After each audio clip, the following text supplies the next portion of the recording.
Hello. आज की हमारी वीडियो का टॉपिक रहेगा फाइनेंशियल मैनेजमेंट, जिसके बारे में हम करेंगे कि फाइनेंशियल मैनेजमेंट बेसिकली क्या चीज़ है, इसकी मीनिंग, डेफिनेशंस और कुछ बेसिक फीचर्स और कैरेक्टरिस्टिक्स के बारे में हम करेंगे। तो फाइनेंशियल मैनेजमेंट जनरली आप देख रहे हैं कि दो वर्ड से बना, एक फाइनेंशियल, दूसरा मैनेजमेंट। तो फाइनेंशियल वित्तीय, मैनेजमेंट प्रबंधन, वित्तीय प्रबंधन से रिलेटेड है। तो मैनेजमेंट तो जैसे आपको सबको पता ही है कि प्लानिंग, ऑर्गेनाइजिंग, डायरेक्टिंग, कंट्रोलिंग जो फंक्शंस हैं उन फंक्शंस को करना और उससे जो ऑर्गेनाइजेशनल ऑब्जेक्टिव्स को अचीव करना, that is management. And financial management is a specific area और branch of management which is concerned with financial resources of the organisation, की वो ऑर्गेनाइजेशन के फाइनेंशियल रिसोर्सेज से कंसर्न्ड है, जिसमें हम ऑर्गेनाइजेशन के फाइनेंशियल रिसोर्सेज के बारे में प्लानिंग, ऑर्गेनाइजिंग, डायरेक्टिंग, कंट्रोलिंग, कि उनको जो है उन फाइनेंशियल रिसोर्सेज को इस तरह से प्लान और ऑर्गेनाइज करना है, कंट्रोल करना है, जिससे कि ऑर्गेनाइजेशन के ऑब्जेक्टिव्स को हम अचीव कर सकें। तो इसके बाद शुरू कर लेते हैं कि फाइनेंशियल मैनेजमेंट के बारे में कि क्या चीज़ है और क्या इसकी कैरेक्टरिस्टिक्स हैं। तो पहले फाइनेंशियल मैनेजमेंट से पहले हम थोड़ा सा फाइनेंस के बारे में समझ लेते हैं कि फाइनेंस क्या है। तो finance is defined as a provision of money at the time when it is required. It is equally important for the all organisations. तो फाइनेंस क्या है कि अगर हम फाइनेंस की बात करें, जनरली सिंपली क्या है कि अगर थोड़ा सा छोटा सा बिल्कुल आसान सा शब्दों में समझें तो फाइनेंस का सुनने से हमें यही समझ में आता है कि जब भी पैसे की जरूरत हो तो हमें पैसा जो है वो मिल जाए, जिस टाइम पे जैसी भी रिक्वायरमेंट है उसके लिए फाइनेंस हमारे पास जो है वो अरेंज हो सके। क्योंकि जितनी भी ऑर्गेनाइजेशन हैं, कोई भी छोटी है बड़ी ऑर्गेनाइजेशन, हर एक ऑर्गेनाइजेशन के लिए फाइनेंस जो है वो बहुत इंपॉर्टेंट फैक्टर है। चाहे वो गवर्नमेंट ऑर्गेनाइजेशन हैं, प्राइवेट ऑर्गेनाइजेशन हैं, बिजनेस ऑर्गेनाइजेशन हैं, हर एक ऑर्गेनाइजेशन के लिए जो है वो फाइनेंस बहुत इंपॉर्टेंट है। इसलिए फाइनेंस का जो, अगर हम कहते हैं कि फाइनेंस, तो फाइनेंस का जनरली हमें कि जब जरूरत हो उस टाइम पे हमें फंड्स जो है वो आसानी से मिल जाएं, कि जिस टाइम पे रिक्वायरमेंट है उस टाइम पे फंड्स मिल जाएं और उसको जहां पर हम इन्वेस्ट करना चाहते हैं वहां पे इन्वेस्ट कर सकें। तो it is equally important for all the type of organisations. And traditionally जो है इसको हम फाइनेंस को दो क्लासेस में डिफाइन कर लेते थे, क्लासीफाई कर लेते हैं, पब्लिक फाइनेंस और प्राइवेट फाइनेंस। जैसे मैंने बताया कि हर एक ऑर्गेनाइजेशन के लिए जरूरी है। तो पब्लिक फाइनेंस में आ गया, गवर्नमेंट इंस्टीट्यूशंस आ गई, सेंट्रल गवर्नमेंट आ गई, स्टेट गवर्नमेंट या लोकल जो सेल्फ गवर्नमेंट बॉडीज़ हैं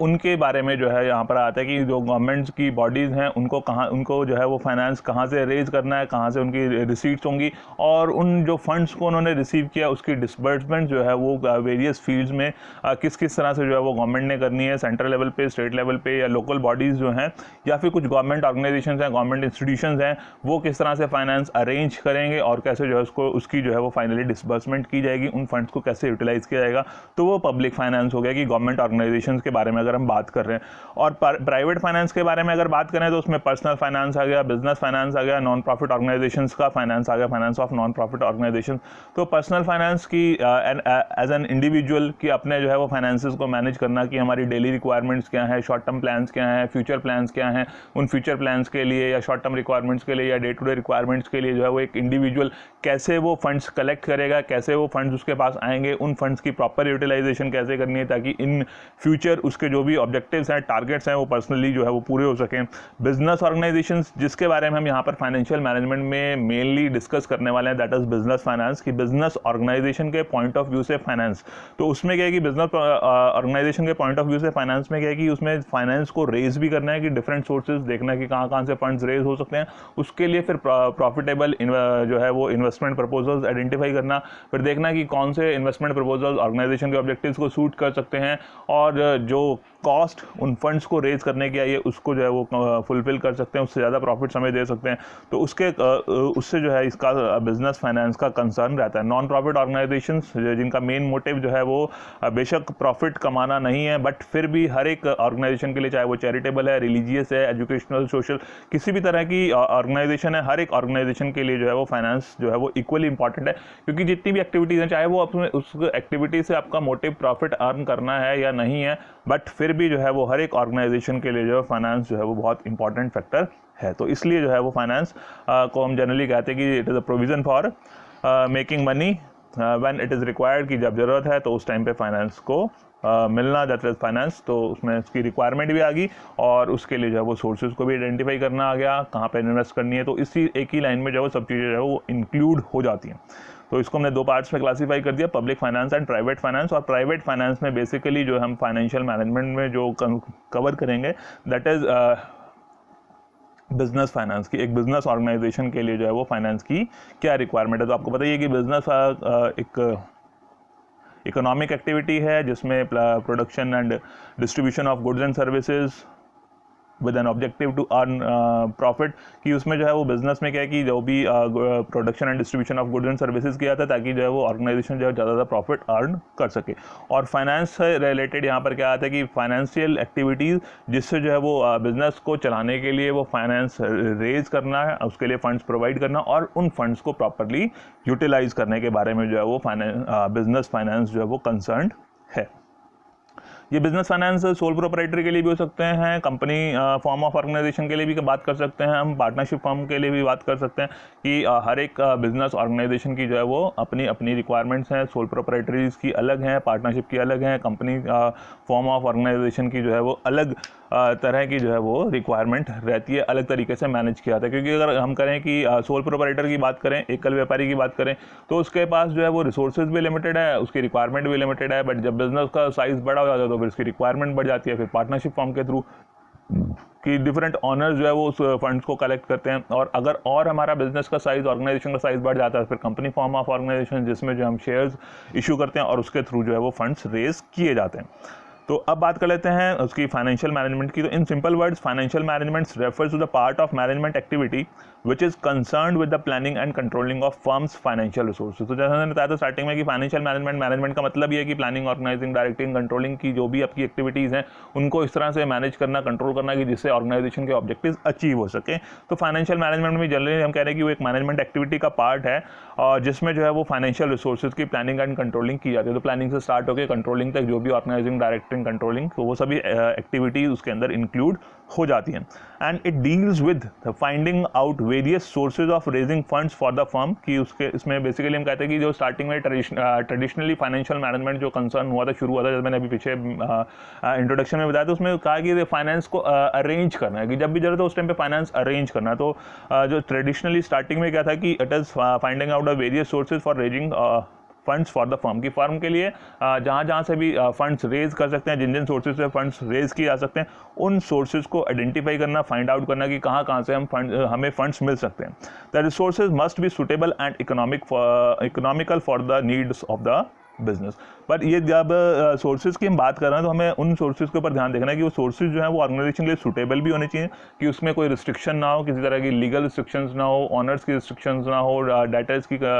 क्रेडिटर्स की, लोन प्रोवाइडर्स की, फाइनेंशियल इंस्टीट्यूशंस की, गवर्नमेंट की, किसी तरह की कोई रिस्ट्रिक्शन ना हो, ऑर्गेनाइजेशन के लिए वो मेथड सूटेबल हो। और साथ ही साथ जो है दैट मस्ट बी इकोनॉमिकल, कि जैसे आपको पता है कि अगर आपने डेट फंड्स लिए हैं, उधार का पैसा लिया है, तो आपको उसके ऊपर इंटरेस्ट देना पड़ेगा। अगर आप शेयर्स इशू करते हैं तो आपको उसके ऊपर डिविडेंड पे करना पड़ेगा। तो हमें देखना है कि कहाँ से हमें इकोनॉमिकली जो है वो फंड्स मिल सकते हैं जिसके ऊपर जो है वो कम इंटरेस्ट या कम डिविडेंड पे करके जो है वो रिसोर्सेज हम एक्वायर कर सकते हैं। And the most appropriate use of such funds also forms a part of financial management. तो अब जैसे धीरे धीरे डेवलपमेंट हुई है तो उसके बाद जो है वो मॉडर्न फाइनेंशियल मैनेजमेंट में अगर हम बात करें तो उसमें जो है इक्वल इंपॉर्टेंट जो है उन फंड्स की प्रॉपर यूटिलाइजेशन को भी दी गई है, कि सिर्फ उनको फंड्स को एक्वायर करना, फंड्स को रेज करना, फंड्स को प्राप्त करना, वो सिर्फ वही हमारी कंसर्न नहीं है। हमारी कंसर्न साथ में ये भी है कि उसको जो है वो इफेक्टिवली यूटिलाइज किया जाए, क्योंकि अगर आप फंड्स को इक्वली यूटिलाइज करेंगे, मतलब सही ढंग से यूटिलाइज किए जाएंगे, प्रॉपरली यूटिलाइजेशन होगी उन फंड्स की, तभी जो है आप उन फंड्स को रीपे कर पाएंगे। रीपे इन द सेंस कि उसका प्रिंसिपल अमाउंट, उसका इंटरेस्ट अमाउंट, उसके ऊपर डिविडेंड या जो रिटर्न इन्वेस्टर्स को पे करनी है वो तभी पे की जा सकेगी जब आपने उन फंड्स को प्रॉपरली यूटिलाइज किया है। कि प्रॉफिटेबल जो इन्वेस्टमेंट ऑप्शंस हैं, प्रपोजल्स हैं, आप उसको प्रॉपरली एनालाइज करने के बाद अगर वहाँ पे इन्वेस्ट करते हैं, यूज़ करते हैं फंड्स को, तभी जो है उसकी रीपेमेंट जो है वो पॉसिबल होगी। टाइमली आप उसको रीपे कर पाएंगे, उसके ऊपर इंटरेस्ट, डिविडेंड पे कर पाएंगे। और उससे क्या फ़ायदा होता है कि इन केस कि अगर आपके फ्यूचर में जो है वो कुछ एक्सपेंशन के, डेवलपमेंट के, डाइवर्सिफिकेशन के कुछ और नए प्लान्स हैं तो उसके लिए फंड्स रेज करना आसान हो जाता है। तो जो हमारे पास फाइनेंशियल मैनेजमेंट में है तो इसमें क्या है कि साथ में फंड्स की प्रॉपर यूटिलाइजेशन भी होना जरूरी है। तो इसमें क्या है, दो चीज़ें आ गई आपकी मेनली, कि इसमें जो है वो फंड्स को रेज करना है, कि डिफरेंट सोर्सेज उनको आइडेंटिफाई करना, और उन फंड्स को ध्यान रखना, को देखना है कि कहाँ पर उनको प्रॉपरली हम यूटिलाइज कर सकते हैं। That is financial management. और इसको जो है वो अलग अलग ऑथर्स जो है वो अपने अकॉर्डिंगली डिफाइन करते हैं। जैसे आपको पता है कि डेफिनेशन में जो है वो कंक्लूसिव डेफिनेशन जरूरी नहीं है कि वो कंक्लूसिव टाइप की डेफिनेशन हो। तो डेफिनेशन में क्या है कि हर एक ऑथर अपने हिसाब से अपने वर्ड्स में उसको एक्सप्लेन करता है। तो कुछ 2-3 डेफिनेशन मैंने इसमें लिए हैं। जैसे हॉवर्ड एंड अपटन ने क्या कहा है कि financial management is the application of the planning and control functions of the finance function. की जो फाइनेंस फंक्शन है, फाइनेंशियल मैनेजमेंट है, उसके जो प्लानिंग और कंट्रोलिंग के जो फंक्शंस हैं वो फाइनेंशियल मैनेजमेंट का मेन कंसर्न है, मेन पार्ट है। तो वही जो है फाइनेंशियल मैनेजमेंट है। जोसेफ एंड मैसी के अकॉर्डिंग क्या है कि financial management is the operational activity of the business that is responsible for obtaining and effective utilisation of the funds necessary for efficient operations. की इसमें क्या कह रहे हैं कि ये जो फाइनेंशियल मैनेजमेंट की इन्होंने डेफिनेशंस दी है, ये कह रहे हैं कि फंड्स के जो है वो एक्वायर भी करना है, कि फंड्स को ऑब्टेन करना है, उसको प्राप्त करना है, उसके लिए भी रिस्पॉन्सिबल है फाइनेंशियल मैनेजमेंट की जो एक्टिविटी है, फाइनेंशियल मैनेजमेंट वाली जो एक्टिविटी है, फाइनेंशियल मैनेजर जो है उसका काम है कि उसने फंड्स को ऑब्टेन भी करना है एंड साथ साथ क्या करना है, effective utilisation of the funds necessary for the efficient operations की जो है उनका एफिशिएंटली यूज़ होना भी, प्रॉपरली जो है वो प्रॉपर यूज़ होना भी जो है वो इसी का फाइनेंशियल मैनेजमेंट का पार्ट है। तो 2 चीज़ें होगी कि फंड्स को ऑब्टेन करना एंड उनकी प्रॉपर यूटिलाइजेशन। एंड फिलिपेटस के अकॉर्डिंग क्या है, financial management is concerned with the managerial decisions that result in the acquisition and financing of short term and long term credits for the firm. कि इसमें क्या है कि जो एक्विजिशन एंड फाइनेंसिंग की जो ऑर्गेनाइजेशन के लिए वो फाइनेंशियल मैनेजमेंट इस तरह के मैनेजरियल डिसीजंस हैं जिससे हम शॉर्ट टर्म और लॉन्ग टर्म की जो क्रेडिट रिक्वायरमेंट्स हैं, फंड्स की रिक्वायरमेंट है, उसको एक्वायर कर सकें, उसको फाइनेंस कर सकें। तो इसने जो है वो शॉर्ट टर्म लॉन्ग टर्म दोनों चीज़ों को कंसर्न कर लिया कि शॉर्ट टर्म और लॉन्ग टर्म की जो भी क्रेडिट रिक्वायरमेंट्स हैं ऑर्गेनाइजेशन की, उसको जो है वो फाइनेंस करना, एक्वायर करना, किन किन सोर्सेज से हम उनको ले सकते हैं। तो इस तरह से जो है वो अलग अलग ऑथर्स जो है वो अपने अकॉर्डिंगली जो है उसको डिफाइन करते हैं। बट अगर हम कहें कि कुल मिला के जो है वो फाइनेंशियल मैनेजमेंट एक स्पेशलाइज्ड टाइप ऑफ ब्रांच जो है वो मैनेजमेंट की है, जो कि कंसर्न किस चीज़ से कंसर्न है, planning, organising, obtaining and effective utilisation of the financial resources of the organisation to achieve the objectives of the organisation. की ऑर्गेनाइजेशन के फाइनेंशियल रिसोर्सेज की प्रॉपर प्लानिंग, उनकी proper obtaining, then effective utilization so that organizational objectives can be achieved, that is financial management। तो इसके कुछ features जो है वो कर लेते हैं कि इसके जो अपने अभी मीनिंग, डेफिनेशंस और इसकी इंट्रोडक्शन के बेसिस पर कुछ इसके फीचर्स निकल के आते हैं। तो वो देख लेते हैं क्या क्या इसके फीचर्स हैं या कैरेक्टरिस्टिक्स या नेचर, हम इसको कह सकते हैं कि नेचर ऑफ फाइनेंशियल मैनेजमेंट क्या है, फीचर्स ऑफ फाइनेंशियल मैनेजमेंट क्या है, और इसको हम कैरेक्टरिस्टिक्स भी इसकी बोल सकते हैं। तो इसमें फर्स्ट क्या है हमारे पास, specialised branch of general management. की जनरल मैनेजमेंट जैसे मैंने बताया कि एक ओवरऑल मैनेजमेंट की बात है, तो उस ओवरऑल मैनेजमेंट में स्पेशलाइज्ड ब्रांचेज हैं, जैसे प्रोडक्शन की, मार्केटिंग की, ह्यूमन रिसोर्सेज की। तो उसी तरह से जो है वो फाइनेंशियल मैनेजमेंट भी जो है वो जनरल मैनेजमेंट का एक पार्ट है, जिसमें हम प्लानिंग एंड कंट्रोलिंग करते हैं किसकी, फाइनेंशियल रिसोर्सेज को प्लान किया जाता है, उनको कंट्रोल किया जाता है, और in between planning and controlling के बीच में जो डिफरेंट एक्टिविटीज़ हैं उनको भी साथ में परफॉर्म किए जाते हैं। तो प्लानिंग से स्टार्ट होती है मैनेजमेंट, और कंट्रोल पे जाके जो है वो ख़त्म होती है, और एक कॉन्टिन्यूस प्रोसेस जो है वो मैनेजमेंट का चलता रहता है, जो प्लानिंग से कंट्रोलिंग के बीच में घूमता रहता है। Then integral part of management की एक मेन कंपोनेंट है ओवरऑल जो मैनेजमेंट है ऑर्गेनाइजेशन की, उसका एक मेन कंपोनेंट है, and it is pervasive throughout the organisation as all activities of the firms need finance. की जो ये एक परवेसिव फंक्शन है पूरी ऑर्गेनाइजेशन में, कंसर्न्ड है फाइनेंस का, कि हर एक जो ऑर्गेनाइजेशन की एक्टिविटीज़ है दैट रिक्वायर्स फंड्स, चाहे वो मार्केटिंग की है, चाहे वो रिसर्च एंड डेवलपमेंट की है, या फिर ह्यूमन रिसोर्सेज की एक्टिविटीज़ हैं, मार्केटिंग की हैं, प्रोडक्शन की हैं। तो हर एक एक्टिविटी को जो है वो कंट्रोल करने के लिए, मैनेज करने के लिए, फाइनेंस करने के लिए, चलाने के लिए जो है वो फाइनेंस की रिक्वायरमेंट होती है, both as art as well as science. तो फाइनेंशियल मैनेजमेंट जो है इसको हम दोनों तरीके से कंसर्न कर लेते हैं, साइंस के तौर पे भी और आर्ट के तौर पे भी। तो साइंस के बारे में हम ये जानते हैं कि साइंस में जो है वो कुछ सेट प्रिंसिपल्स होते हैं, डिफाइंड प्रिंसिपल्स होते हैं, और उन प्रिंसिपल्स से हमें पता होता है कि ऐसा है तो इसके ये रिजल्ट्स आएंगे, कॉज एंड इफेक्ट रिलेशनशिप हम वहाँ पर इस्टेब्लिश कर सकते हैं। इसी तरह से जो है वो फाइनेंशियल मैनेजमेंट में भी, जैसे कैपिटल बजटिंग है, cost of capital, working capital, तो इसके अपने अपने मेथड्स हैं, उनके अकॉर्डिंगली कैलकुलेशंस की जाती बताती हैं, डिफरेंट मॉडल्स हैं जो कैपिटल स्ट्रक्चर की डिफरेंट थ्योरीज हैं, मॉडल्स हैं जो बताते हैं कि अगर ऐसा स्ट्रक्चर होगा तो ये रिजल्ट्स आएंगे, ऐसा करेंगे तो ऐसे रिजल्ट्स आएंगे। तो उसके कुछ अपने सेट प्रिंसिपल्स भी बने हुए हैं, बट साथ ही साथ की वो जो प्रिंसिपल्स हैं they are not, because it is not a natural science. तो इसके जो प्रिंसिपल्स हैं, मॉडल्स हैं, उनको हम प्रिंसिपल्स को कैसे अप्लाई करते हैं, वो जो है वो एक आर्ट जो है वो फाइनेंशियल मैनेजर की आ जाती है। तो financial management is both science as well as art की उन प्रिंसिपल्स को, उन मेथड्स को आप जो है उन टेक्निक्स को कितने अच्छे से अप्लाई कर पाते हैं, और उससे जो है वो जो रिजल्ट्स ऑर्गेनाइजेशन के ऑब्जेक्टिव्स को अचीव करने का मिलना चाहिए वो हमें कितने हद तक मिल पाएगा। दैट डिपेंड्स कि वो मैनेजर उन प्रिंसिपल्स को कितने अच्छे तरीके से समझ पाता है और इम्प्लीमेंट कर पाता है। Then it is growing as a profession की with the passage of time, समय के साथ साथ जैसे जैसे तरक्की हो रही है, तो जो जनरल मैनेजमेंट से एक स्पेशलाइज्ड मैनेजर की जो है वो रिक्वायरमेंट आ रही है। तो फाइनेंशियल मैनेजमेंट कि उसके जो है अब एज अ प्रोफेशन जो है वो डेवलप हो रहा है। अब जो है फाइनेंशियल मैनेजर्स जो है वो अलग से कुछ यूनिवर्सिटीज़, ऑर्गेनाइजेशंस जो है वो कोर्सेज कराती हैं, और जो डिफरेंट ऑर्गेनाइजेशंस हैं उसमें भी उनके लिए एक स्पेसिफिक जो है वो पोस्ट होती हैं। तो फाइनेंशियल मैनेजमेंट जो है वो एज अ प्रोफेशन की जिसमें एक स्पेशलाइज्ड टाइप ऑफ नॉलेज की रिक्वायरमेंट होती है, तो specific separate discipline of study जो है वो उसकी तरह से जो है वो ग्रो हो रहा है समय के साथ साथ, and it is developing as a profession also. Multidisciplinary approach की इसके जो प्रिंसिपल्स या मेथड्स की हम बात करें तो वो दूसरी और जो फील्ड्स हैं उन फील्ड्स से लिए गए हैं। मल्टी डिसिप्लिनरी की अलग अलग फील्ड से लिए गए हैं, for example economics, accounting.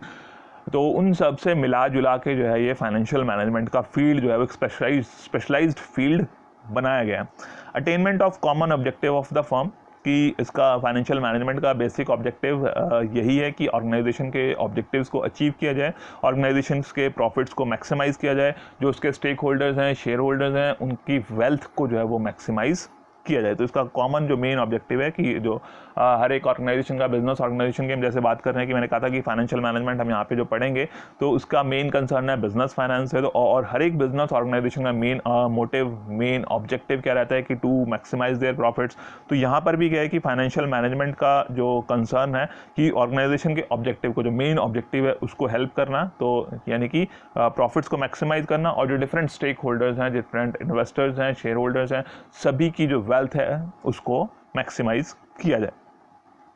Then focus on valuation of the firm कि इसमें हमारा एक कंसर्न जो है वो वैल्यूएशन ऑफ द फर्म के ऊपर भी रहता है कि हमारी कोशिश रहती है कि हम फर्म की वैल्यू को मैक्सिमाइज कर सकें। तो फर्म्स की वैल्यू मैक्सिमाइज करने के लिए क्या है कि हमें क्या करना पड़ता है कि अपने शेयर होल्डर्स की, स्टॉक होल्डर्स की जो है वो वेल्थ को मैक्सिमाइज करना पड़ता है, और साथ ही साथ कंसर्न हमारा रहता है कि जो और दूसरे स्टॉक होल्डर्स हैं, स्टेक होल्डर्स हैं, उनकी भी वेल्थ को मैक्सिमाइज किया जा सके। तो वो वेल्थ मैक्सिमाइज तभी होती है कि जब ऑर्गेनाइजेशन जो है वो प्रॉपर जो फंड्स एक्वायर किए गए हैं उनको प्रॉपरली यूटिलाइज करती है। तो जो प्रॉपर यूटिलाइज करती है तो उसके ऊपर प्रॉपर जो है वो सही रिटर्न जो है वो टाइमली रिटर्न जो है वो इन्वेस्टर्स को मिल जाती है, जिससे जो है वो शेयर होल्डर्स की वेल्थ जो है वो इंक्रीज होती है। आइदर कि आप उनको जो है वो डिस्ट्रीब्यूट कर देते हैं या फिर उसको बिजनेस में री इन्वेस्ट कर देते हैं। उसके बीच में भी हमें जो है वो बैलेंस मेंटेन करना होता है कि कितना जो है वो एज प्रॉफिट जो है वो प्रॉफिट का पार्ट जो है वो शेयर होल्डर्स को डिस्ट्रीब्यूट करना है, कितना बिजनेस में री इन्वेस्ट करना है, और उसमें एक बैलेंस्ड डिसीजन से जो हम शेयर होल्डर्स की वेल्थ को मैक्सिमाइज कर सकते हैं। तो यहाँ पर हमारा कंसर्न रहता है कि शेयर होल्डर्स की वेल्थ को मैक्सिमाइज किया जाए, जो और स्टेक होल्डर्स हैं, क्लेम होल्डर्स हैं, उनकी भी वेल्थ को साथ साथ मैक्सिमाइज किया जाए, जिससे overall value of the firm जो है वो महंगा जो है वो उसको इंक्रीज किया जा सके, मैक्सिमाइज किया जा सके। Then it is centralised in nature. तो ये जो है वो एक सेंट्रलाइज्ड फंक्शन है जिसके ऊपर जो है वो ऑर्गेनाइजेशन की और दूसरी एक्टिविटीज़ जो है वो डिपेंड करती हैं, कि ऑर्गेनाइजेशन की जो है वो सभी एक्टिविटीज़ एक मेन सेंट्रल पॉइंट है जिस चीज़ को, जिस बात को हमें जो है वो कंसर्न रखना पड़ता है। और जितने भी रिसोर्सेज हैं उसमें अगर आपने कोऑर्डिनेशन बनाना है तो उसके लिए एक मेन एक्टिविटी रहती है कि उसका सभी एक्टिविटीज़ को कोऑर्डिनेट करने के लिए, मैनेज करने के लिए, प्रॉपरली इम्प्लीमेंट करने के लिए जो है वो फाइनेंस को साथ में जो है वो ध्यान में रखा जाता है। तो it is centralised in nature कि सभी जो एक्टिविटीज़ हैं उनके लिए एक मेन जो कहें कि मेन फैक्टर हो सकता है जिसके ऊपर जो है वो बाकी सभी डिसीजंस जो है वो डिपेंड करते हैं। Helps in determining the requirement of the funds. तो ये तो आपने डेफिनेशन के टाइम पे पढ़ ही लिया है कि जो भी रिक्वायरमेंट है फंड्स की उसके बारे में आइडेंटिफाई करना कि टोटल कितनी रिक्वायरमेंट है हमारी,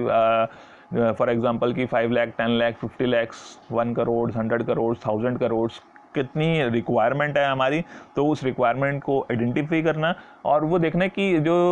फॉर एग्जांपल 1000 करोड़ की अगर हम बात करें तो 1000 करोड़ किन सोर्सेज से रेज किए जा सकते हैं, शेयर कैपिटल से, डिबेंचर से, बॉन्ड से, long term loan, short term loans, secured loans, unsecured loans, तो किन सोर्सेज से ले सकते हैं और किस तरह से जो है वो इकोनॉमिकल